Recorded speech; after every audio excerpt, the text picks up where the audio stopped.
Thank you for tuning in to the Voice of the Victim podcast. We discuss a lot of sad and potentially triggering things on this show.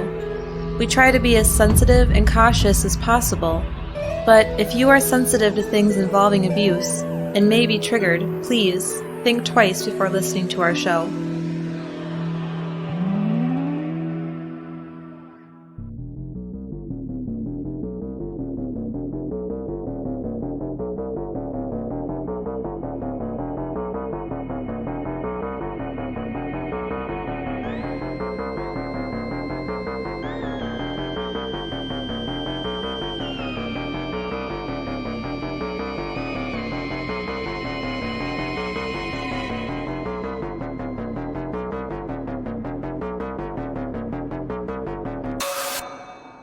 Welcome to the Voice of the Victim podcast. My name is Ryan. And I'm Rosie.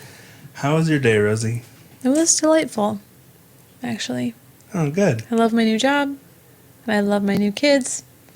And I took them to the splash pad / park. It was a very nice time.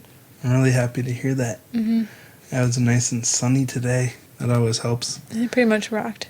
Well, before we get into this week's story, which is a listener story, we want to officially announce the t-shirt winner who we heard back from, Shauna. Yay, Shauna. Yes. We're happy that you have replied. Yes, so... We almost made from now on, if you do not respond within 3 days, we are moving on to a new winner to make it fair.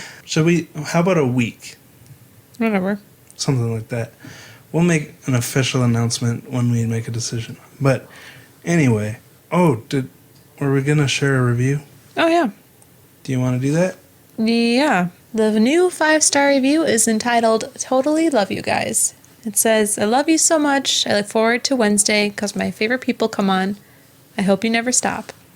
That is from Des Hot Wing. Aww.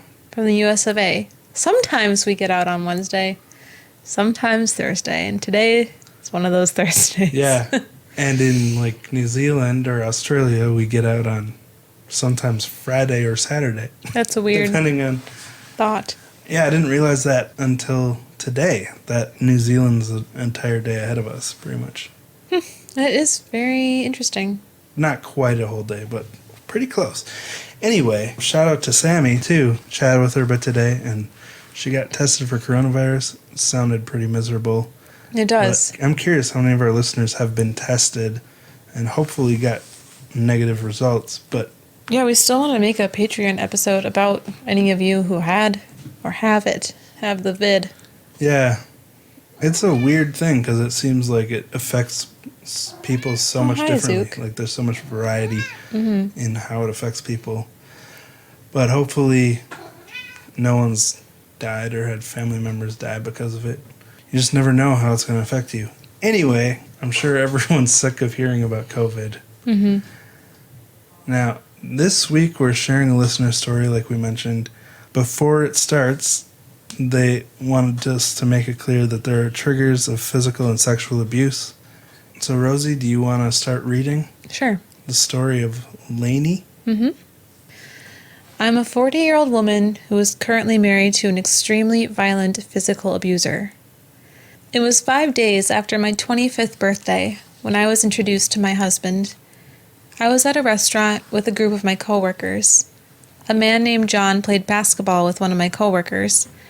John was getting food to go, and my coworker told him to come join us. We spent the better part of the night just laughing and having a great time. So, at the end of the night, when he asked if he could call me, I was like, sure. John was 38, newly divorced, and had a 3-year-old son. And I was 25 and very naive about relationships. I had dated a little in my early 20s, but nothing serious. John called me the next day, and we talked all day long. He invited me on a date, and I said yes. We grew up very differently. We are both the oldest of 4, but he grew up in an extremely violent home. His father controlled and beat his mother and 2 sisters. And not him or his brother, though they both witnessed the violence. He was made to watch and to be in charge of the women while his father was gone. That's a strange dynamic. That's...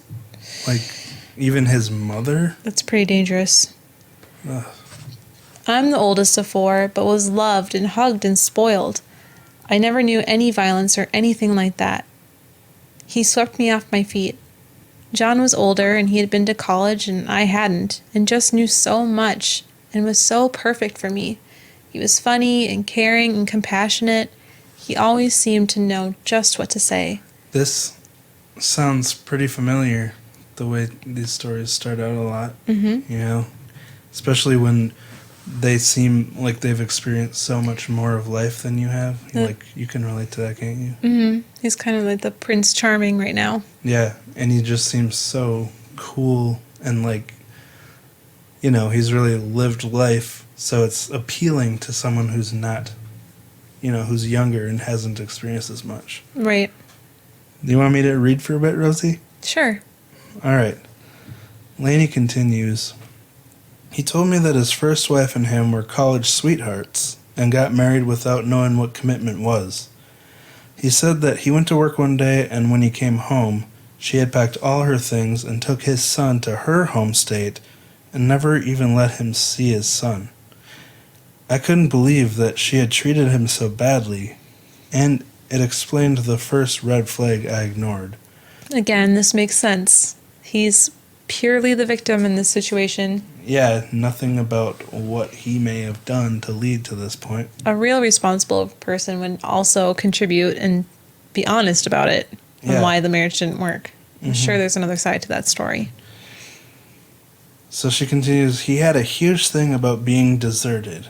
He always wanted me to swear that I would never abandon him. Ugh.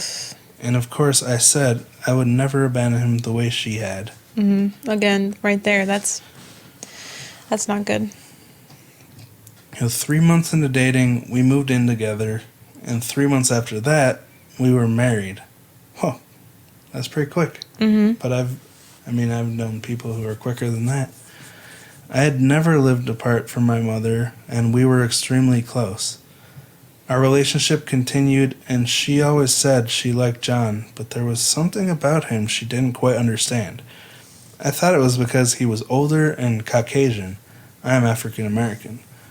But she never said exactly what it was that rubbed her the wrong way about John. Mother's intuition, maybe? Yeah. Do you want me to keep reading? I'll take this paragraph. All right, just let me know when you want me to read. Okay. 6 months into our marriage, I noticed that John started really being more controlling. He didn't like me hanging out with my coworkers or my sisters. He didn't want me to work at all. And I held on to my job as long as I could. 16 years. That's a long time. That is. Like, I was only at the post office for 7 years, and it feels like my whole life already, you know? When we went out to restaurants, he would order for me. And I'm a picky eater and have food allergies, so he always ordered things that I would and could eat. But it just happened overnight, and it made me uncomfortable if we were with other people or the waitress would react to him ordering for me. That's a really strange thing. Like, I'm not gonna lie, if I see that, it is weird when, like, why can't she order for herself? I would hate it if you ordered for me. I know. That is very strange. And I guess it could be taken as like a cute, flirty thing. Yeah. I don't know. I guess, like, maybe if she's into that kind of thing, but she said she was uncomfortable, so. Let's move on. She says, one night I made dinner for us. I cooked rice and it was overcooked. He got so angry at me, he threw the pot of rice at me and stormed out of the house. That's... Overreacting? Yeah. I cleaned it up crying, and I was too embarrassed to tell anyone how he had acted. I waited up for him, but finally fell asleep. Wouldn't you think that'd be really hot? A pot of rice? Well, yeah, and the fact And that hard. he's throwing it at her. Yeah, it's just like double, like it already is way over the line to throw something at someone, but a pot of rice? But I also get the fact that she felt embarrassed. Like, you don't want people to know that your spouse is acting like that. True. I woke up in the middle of the night and he was asleep in our bed. I went into the kitchen and there were a dozen of yellow roses and a rice cooker on the table. That was his way of apologizing, and that was the beginning of my physically abusive marriage. Do you think that would qualify as gaslighting? In like an indirect way? Well, yeah, the buying things like a Band-Aid, a physical item. Because, like, I don't know, just trying to get her to ignore the fact that he had thrown a pot of rice at her and kind of remind her why he did it, almost. With the rice cooker? Yeah. Almost like, that was bad. I'm going to make it better. Like, yeah, and take credit for... Well, she continues, we never spoke about the rice incident, which is scary to me. Because there's no communication like, hey, so that was really messed up what I did. I'm sorry. Or something that would have, you know, at least him taking responsibility for it would have been ideal. Mm-hmm. I mean, you know, people make mistakes, but they got to take responsibility and try hard to fix them. But they didn't talk about it at all. So it's really sad for Laney that nothing to make things better besides this gift and then silence. Mm-hmm. Like trying to buy back affection. Well, and that's all she's going to think about when she pulls out that dumb rice cooker. Right? No kidding. So it's a totally tainted apology. I mean, it's... Yeah, and it wasn't actually a physical apology. It was just stuff. Yeah, so... Sadly, after this, things got even worse. A few months later, during an argument, he became physically violent towards me. I don't recall what the argument was, but I said something and he slapped me across the face so hard that I fell out of the chair and onto the floor. He immediately began apologizing, saying it would never happen again, and he didn't know what made him do that. He helped me off the floor and held me while I cried.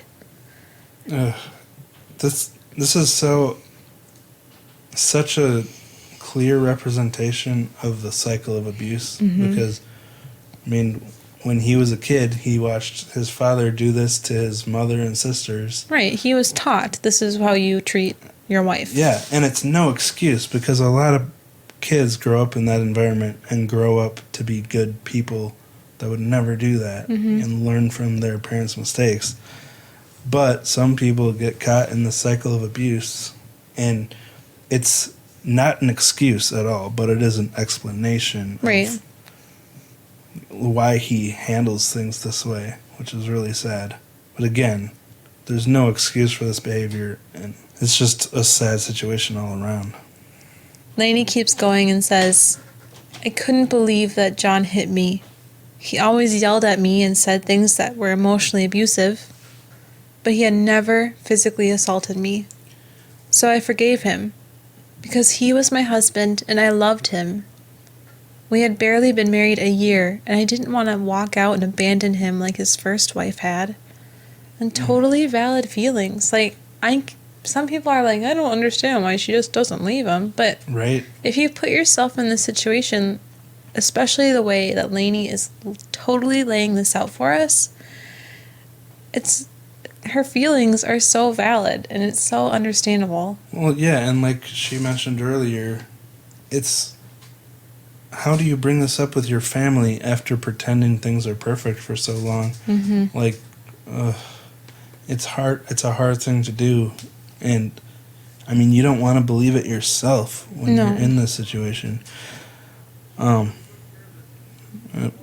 But, like, to regularly be verbally berated and insulted. Like, she said that he called her stupid, called her fat, and saying stuff like she can't do anything right. And, I mean, to be made to feel that way is literally, like, it's one of the most discouraging and disappointing feelings you can have. Mm-hmm. To feel like nothing you can do can make someone happy. Like, just... it crushes you. And then add on top of that the physical violence. Just terrible situation.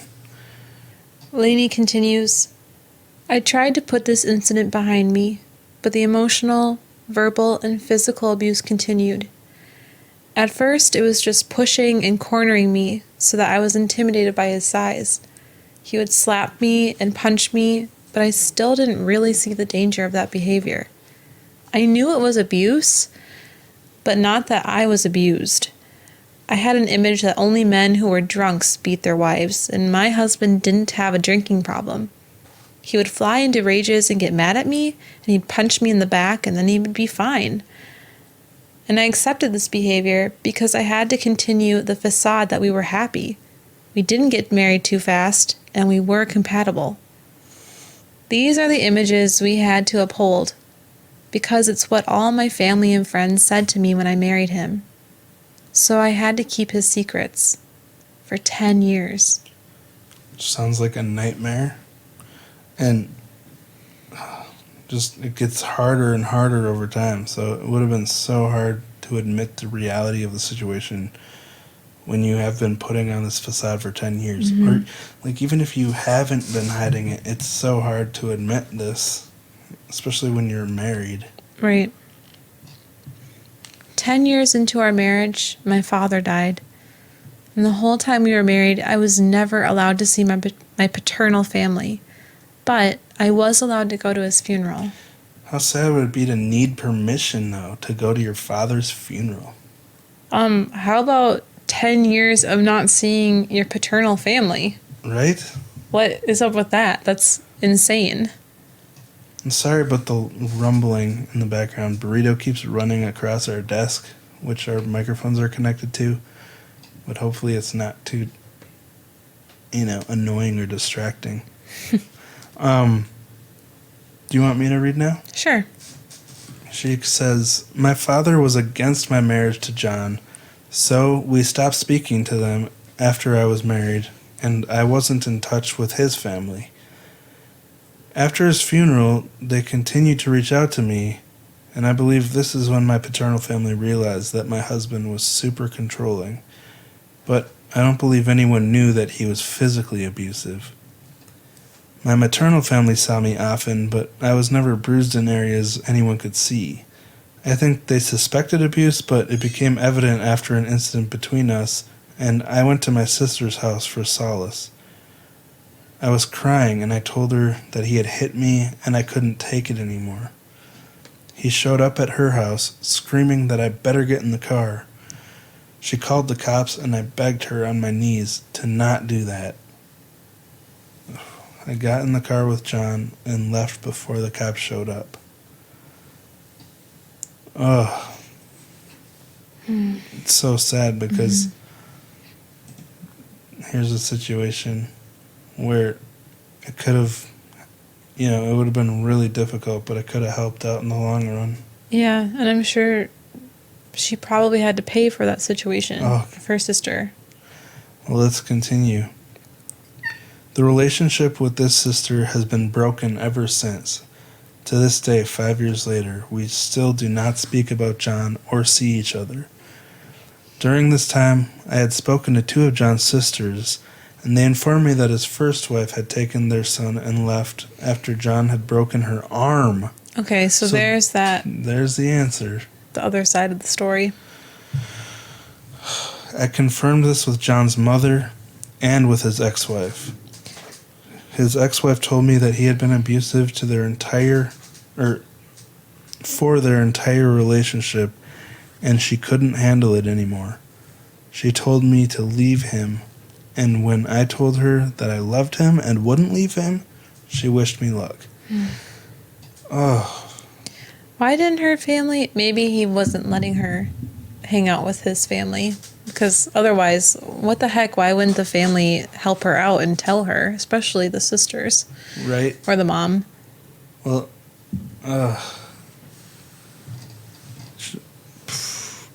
that's really sad.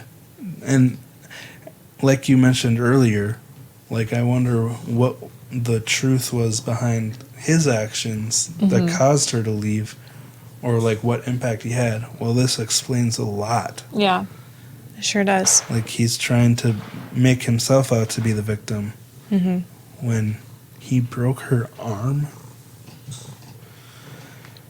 But Laney continues, I endured this abuse, every form that you can imagine, for 12 years. I told my youngest sister about the abuse, and she was very supportive.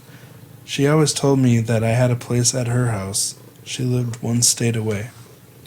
I was still working, and I had a handful of friends from work. He had given me a list of rules that I had to abide by so I could keep those freedoms.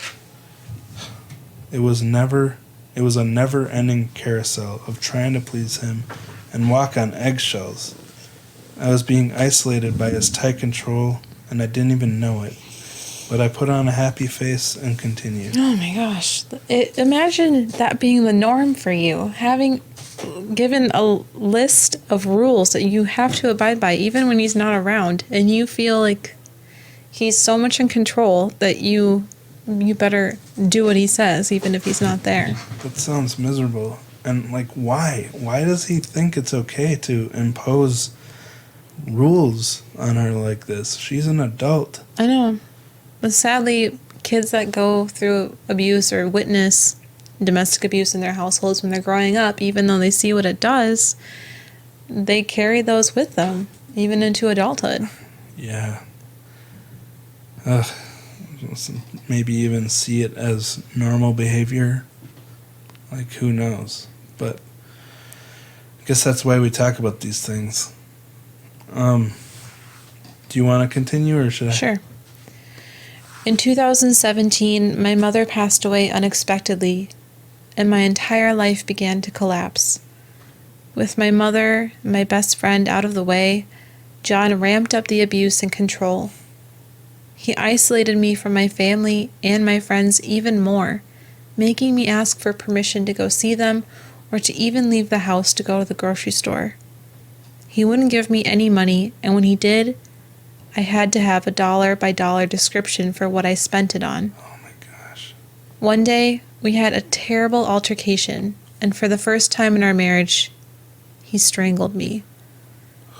That scared me, and the next time I was alone, I called the domestic violence hotline. I don't really know why.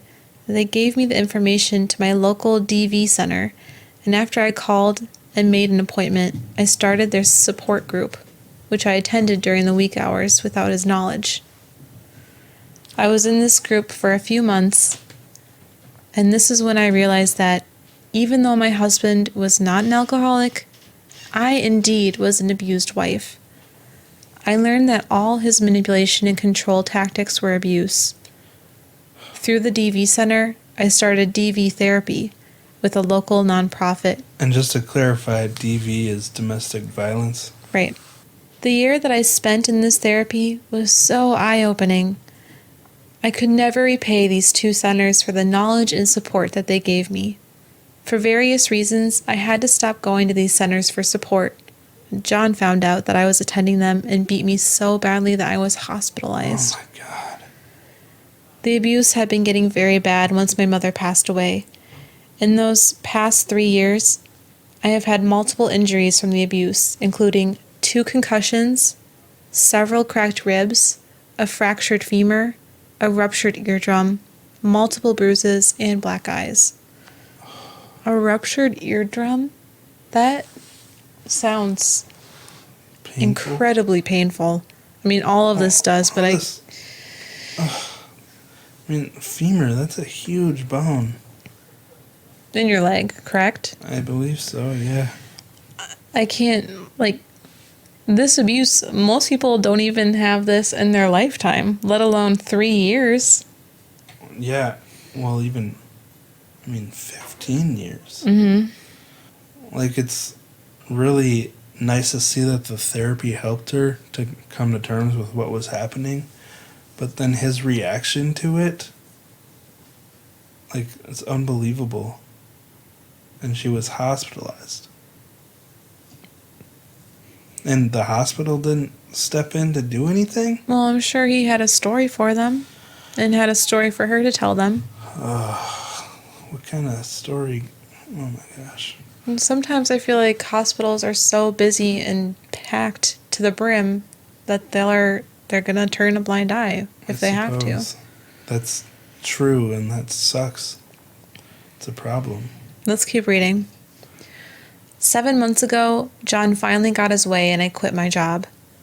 Again, the abuse at the time was an all-time high. Black eyes and injuries and visible bruises were not uncommon, but no one saw me but his sister, and he didn't care. Around this time, he began to become sexually aggressive with me. That's sad, too, because, remember, his sister grew up in the same house and where the women were abused, and he didn't care that she knew about this, so obviously, like, she was damaged, too, because, like, he wasn't worried about her talking about it. Mm-hmm. There would be nights where he would want sex and I didn't, but I would just do it to keep the peace. Then eventually, after he would physically assault me, he would just rape me. I would cry and I would try to fight back, but he would hold me down, force my legs open, cover my face with a pillow or his hand so I couldn't scream. Afterwards, he would act like nothing was wrong. He'd send me to the bathroom to wash up and never acknowledge what had just occurred. Oh my God. So I didn't either. I didn't want to upset him or have him beat me again. Oh my God. Summer... Husband of over 10 years suddenly starts raping? It's horrific. I couldn't imagine what that would feel like for someone that you pledged your life to and promised to love and cherish forever. And what's going on in his mind that he thinks that this is ever okay? Like, any of this. It just... It seems like he's viewing her from a human to now just an object. And Right. feels like, what's the point of changing now? Okay. Do you want me to read now? Sure. She says, summer of 2019, things got so bad that I tried to take my own life. I don't feel that was what I was doing. I believe that I had hit rock bottom and I wanted the pain to end. Physical, mental, emotional. So she's making the distinction there. Her goal wasn't to take her life, it was to end the pain. She says, I took John's gun and put it to my head and pulled the trigger. Wow. Thankfully, it was unloaded, and he saw that I was at my breaking point. We did a 3-month separation during this time. The first month of the separation, I was devastated. I had wanted out. I wanted him gone, but he was my whole life. I couldn't eat or sleep. I was worried about him. He was stalking me, and he always knew where I had been or what I had been up to. But I never felt I was in any danger, even during the times he was abusing me. Sometimes I still don't. Wow. December of 2019, our separation ended, and I decided to let him come home. I had missed him so much, and he told me he had changed.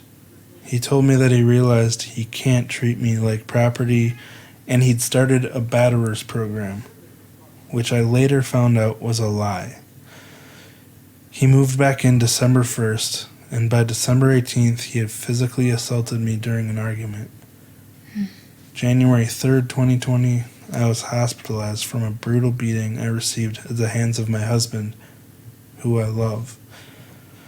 I lied to the hospitals and doctors about my injuries because I was ashamed and embarrassed. I didn't want him arrested like a criminal. I couldn't bear to think of him being in jail, even for assaulting me. He was the only thing that mattered to me. His safety was more important than my own.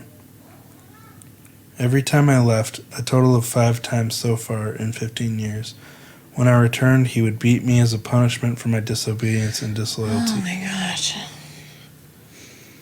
The last time I left was February 27th, 2020. I had been beaten and berated and went to a friend of mine who lived locally near me. I had met her in the support group, and she let me sleep on her couch for 2 days, and then my mother-in-law paid for me to stay in a hotel one night. During these days, I had been in contact with John, and he was promising me he wouldn't hit me anymore and he was sorry. I had been calling the local domestic violence shelters, and no one had any openings. So, against my better judgment, I let him pick me up from the hotel, and I returned home. I was beaten for this escape as well. My home had always been a prison, and then 2 weeks after I returned home, March 15th, 2020, everyone's home became a prison. Coronavirus lockdowns began, and I was 100% trapped with my abusive husband. In the past month, I have been beaten and injured, but there is no way to go to a doctor or hospital with the virus being the top priority. There's no escaping to my friend's house or my sister's house. There's nothing except me and him and the abuse. I constantly walk on eggshells, trying to please him and not upset him. Thankfully, he is still working during the week, during the epidemic, so I get a few hours a day without him in the house. I spend my days cleaning the house every single day, cooking all his meals, and washing his clothes. I am basically his live-in sex maid. Wow, that... I don't know how it can get much worse. I don't even know what to say, because it's an ongoing situation. I know, there's like no happy ending here. She says, I don't know how to end this email. Thank you for listening. Thank you for your podcast. I love hearing you both, and I always get a kick out of hearing the cats in the background. It always makes my day. Well, there was plenty of that in this episode. That's true. But Laney, I'm speechless. This is a really... I don't know how you do it. I don't know how you are able to wake up every day and say, this is my life. I'm going to make it through this day. I mean, you must take it one day at a time. I don't see how, in my body, I don't know how else I would get through this. Right. It's an interesting perspective to get a snapshot of someone who's still trying to find a way out, and that they're trapped because of the epidemic shutdowns, you know? Man, it's hard to know what to say, because I understand, like, the love... Because there's no resolution. The love you must have for this man after 15 years of marriage. Yeah. And how committed you are to him. But at the same time, how he's, like, slowly killing you. I just can't imagine that type of entrapment or imprisonment that you feel. And she has nowhere else to go because both of her parents have died, and the shelters, when she was trying to get into a shelter, there were no openings, and so I understand how she's still stuck in this situation. But, I mean, obviously, she needs to find a way out. She needs to eventually find a way out. And it's been a while since we received this email, but hopefully with things opening up again, there will be someone that can help, and I'm hoping Laney's willing to seek that help and act on it, because it's such a dangerous way to live life. Right. It really is. And, yeah. Wow.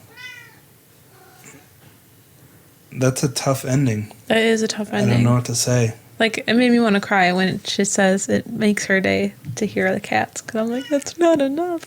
I know. That's, I'm really glad that our podcast can bring a positive light into your day. Yeah, and I'm hoping that listening to our podcast is, eventually helps you to make the changes that it's obvious need to happen. Like, for your safety. This obviously isn't a healthy relationship. Yeah, that's all I can say. He obviously needs therapy, but it doesn't seem like he's willing to seek it either. Because the punishment she got when he found out she had been going to therapy Mm-hmm. But hopefully she'll keep us updated on what's happening, because I feel powerless because there's nothing we can really do. Right. But we can share help. her story. Yeah.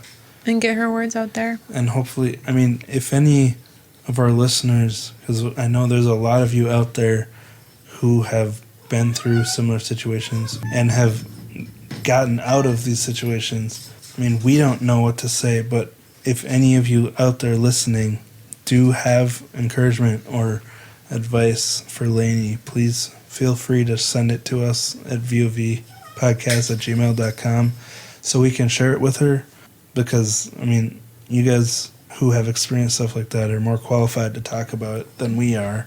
And if there's therapists listening to this, or, you know, anyone who's qualified to offer advice or guidance, please share it with us so we can pass it on and learn from it ourselves. Mm-hmm. So, this was an interesting perspective to talk about someone who's still trapped. Mm-hmm. If you are in that situation, like, even though all of our stories so far have had relatively happy endings, except for the one with who was in Minnesota with the stalker. Right. But don't let that hold you back from sharing your story with us. Even if you're still working through it, it's still valid. It's still something that we can learn from. What do you think, Rosie? Oh, I think that I myself need a drink just to process. That was just like a lot. I really sympathize with Laney. That's quite a story. I know. So thank you, Laney, for your email. I'm sorry it took us this long to get it out on the podcast. Yeah, even though there's not a resolution at the end, hopefully it can still start some conversation within our community. Yeah. And we can find people in the community that will reach out and give advice or just support.